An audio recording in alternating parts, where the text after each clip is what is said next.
It's 1st of May and I've read the newspaper so that you don't have to. Let's see what happened in India and around the world in the last 24 hours in less than 2 minutes.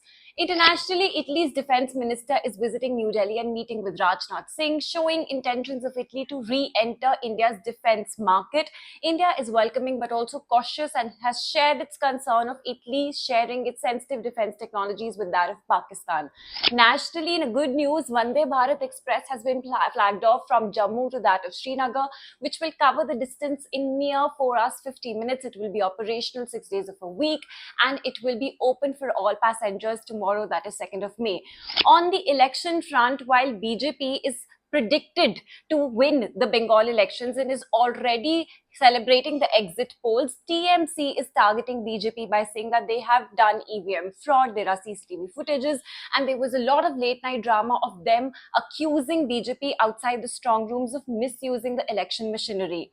On the other hand, just 2 days after election voting has finished itself, the commercial LPG cylinder prices have increased by rupees 993 and it's now priced as rupees 3070 for a 19 kg cylinder.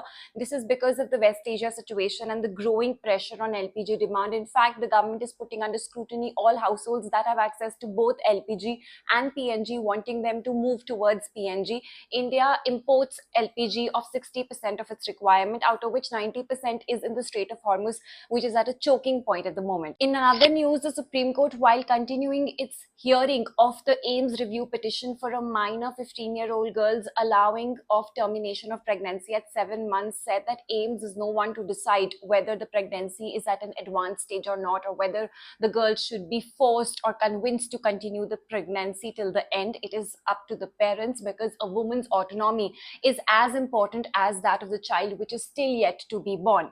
In the region, Ambala and Sonipat municipal corporation elections will happen on May 10th. BJP is projecting in its manifesto pink washrooms, baby feeding rooms, sanitary vending machines, 25% tax exemption for women, LED solar street lighting, multi-level parking, animal sterilization program, and so on and so forth. Congress, on the other hand, is no women-specific measures, but is talking about animal shelter homes, multi-level parking, beautification of homes.